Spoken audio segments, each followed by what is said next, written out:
तुम्हारे कहने पर तुमको दोनों सेनाओं के बीच में लाया हूं। अब तुम देखो, इस धर्म युद्ध कुरुक्षेत्र में तुम्हें मारने के लिए और तुम्हारे लिए मरने के लिए कौन कौन आया है।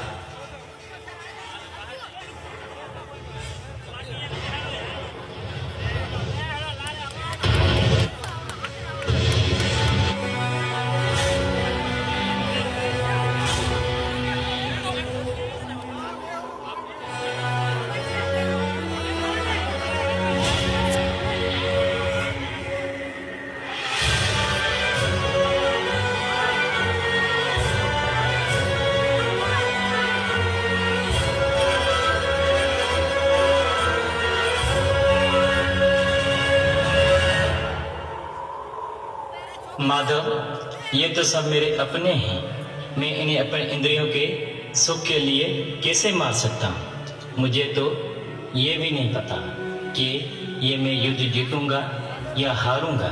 अगर हार गया तो निंदा होगी, अगर जीत जाने के बाद तीनों लोगों का राज भी मिल जाए तो वो किस काम का। मुझे अज्ञानी को धर्म और अधर्म का कोई ज्ञान नहीं है। प्रभु, मेरा मार्गदर्शन कीजिए। हे अर्जुन, इस धर्म युद्ध में तुमको इन सब के लिए दुख और मोह कहां से आ गए। तुम बात तो ज्ञानियों वाले कर रहे हो, परंतु ज्ञानी पुरुष ना किसी के मरने का शोक करते हैं, ना किसी के जीने का। जैसे कपड़े बदलते हैं, उसी तरह आत्मा एक शरीर में आती है। वो शरीर पहले बच्चा होता है, फिर जवान और फिर बूढ़ा होकर मर जाता है। फिर अपने कर्मों के अनुसार आत्मा दूसरे शरीर में चली जाती है। आत्मा अमर अविनाशी है, ना पैदा होती है ना मरती है। जो ये जान लेता है वो मोक्ष को प्राप्त होता है।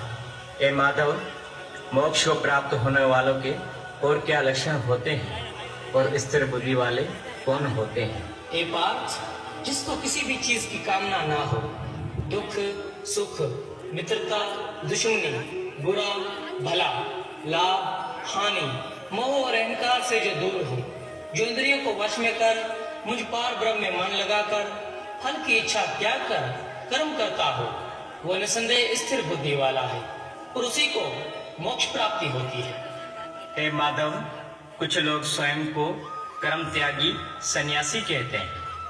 हे अर्जुन, जो कर्म को त्याग कर कहता है मैं कर्म त्यागी सन्यासी हूँ, वो पाखंडी है।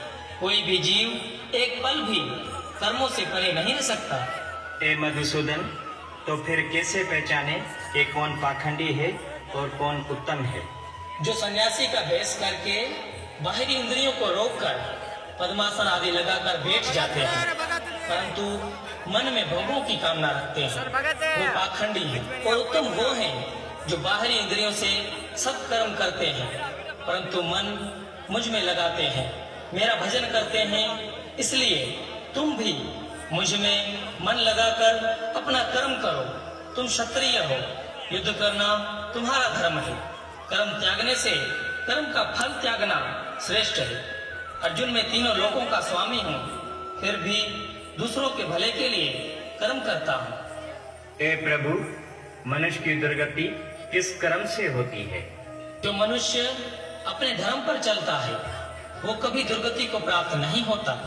अपने धर्म में मरना भी कल्याणकारक है, मगर दूसरे का धर्म नरक की ओर ले जाता है।